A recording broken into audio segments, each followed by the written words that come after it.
केंद्रीय मंत्री और हम पार्टी के संस्थापक जीतन राम मांझी इस वक्त हमारे साथ बातचीत करने के लिए मौजूद हैं। सर, इस तरीके की खबरें आ रही हैं कि झारखंड चुनाव में आपको सीटें नहीं मिली, दिल्ली में सीटें नहीं मिली, इस वजह से आप लोग नाराज़ हैं। कोई नाराज़गी नहीं है। हम लोगों की कोई नाराज़गी नहीं है।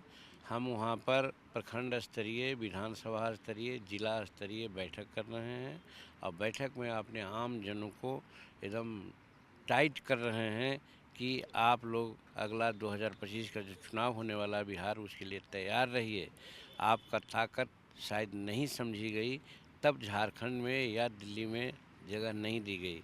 अगर बिहार में आप ताकत नहीं दिखलाइएगा तो आपको हो सकता है बिहार में नज़रअंदाज किया जाए।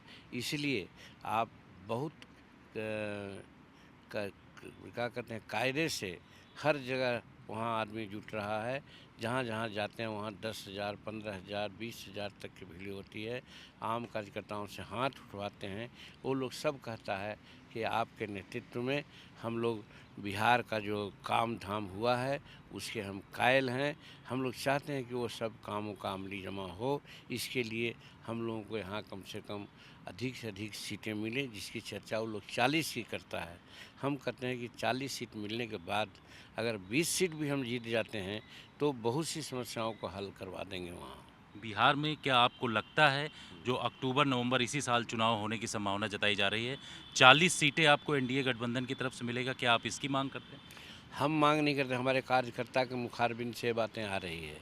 हम चूँकि नेता के कैटेगरी में आते हैं और नेता के लोग अपनी बात नहीं कर सकता है जब तक कि आपसी मीटिंग सीटिंग नहीं हो जाए। एनडीए की बैठक होगी, वहाँ पर हम चर्चा करेंगे, क्या मांग करेंगे वो आपसे हम नहीं कर सकते हैं। ये ज़रूर कहेंगे कि इतना सीट हमको दीजिए जिससे कि एनडीए को फ़ायदा हो। लेकिन सर, दिल्ली और झारखंड को लेकर के जिस तरीके से आपने खुले मंच से वहाँ कहा, उसको लेकर के अब इस तरीके के राजनीतिक गलियारों में कयास लगाया जा रहा है कि जीतन राम मांझी नाराज़ हैं, इस वजह से इस तरीके की बातें। ये सब मीडिया का फुतूरी है। मीडिया मन बहलाव के लिए, अपना टीआर बढ़ाने के लिए सब फालतू बात बोलती है। ऐसा कभी हमने नहीं कहा है। हमने सिर्फ यही कहा है कि हम मदद नहीं कर सके, इसका मुझे मलाल है। जी, तो मदद मतलब अगर दिल्ली में आपको सीटें यहाँ पर मिलती, इसके लिए क्या आपने बातचीत किसी भी तरीके से एनडीए हमारी बात नेतृत्व में? जेपी नड्डा साहब से हुई थी जी, और अमित शाह से भी बात हुई थी।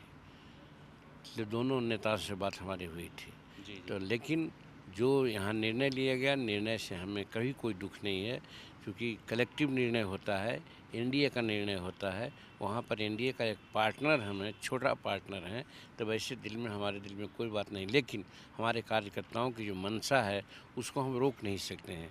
उनके दिल में ये बातें हैं कि हमको अगर सीट मिलती तो ज़्यादा उत्साह से हम एनडीए को फ़ायदा करते हैं। सर, एक अंतिम सवाल, एक आपका वीडियो 1 मिनट 36 सेकंड का है, जिसमें कहा जा रहा है कि कैबिनेट क्या छोड़ना पड़ेगा, इस तरीके की बात। अगर आप कैबिनेट छोड़ने की बात कर रहे हैं, तो लोग इस तरीके के कयास लगा रहे हैं कि क्या जीतन राम मांझी कैबिनेट छोड़ देंगे? देखिए, इसी को पत्रकारिता कहते हैं। आप लोग उलूल-जुलूल की बातें बोल देते हैं। हम बार-बार अपने लोगों से बोल रहे थे कि हमको 8 बजे फ्लाइट है, कल कैबिनेट है।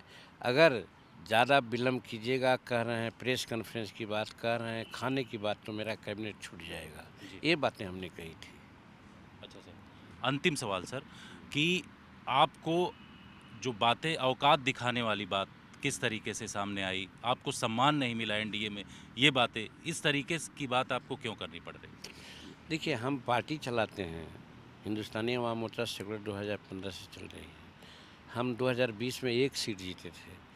हम इसी प्रकार के कसरत करते रहे तो 2024 में हम 5 सीट जीत गए, 4 सीट जीत गए, 1 एमएलसी हो गए और फिर लोकसभा का भी हो गए। तो जब हम अपनी ताकत को नहीं मजबूत करेंगे तो फिर कैसे आगे हमको जगह मिल सकती है। इस सिलसिले में हम प्रखंड वाइज़, विधानसभा वाइज़, जिला वाइज़ हम सम्मेलन कर रहे हैं, जिसमें अपार भीड़ गरीबों को जुट रही है। उनको इम्बोल्ड करने के लिए हम लोग कहते हैं कि आप तैयार रहो, आपको जितना सीट मांगोगे उतना सीट मिलने की संभावना है। अगर हमको 20 सीट पर हम जीत जाते हैं तो हम बहुत से जो कार्यक्रम मुख्यमंत्री के काल में शुरू किया था उसको हम इम्प्लीमेंट कराएंगे। शुक्रिया सर, आज तक से बातचीत करने के लिए। कैमरामैन लोकेंद्र के साथ जितेंद्र सिंह, आज तक।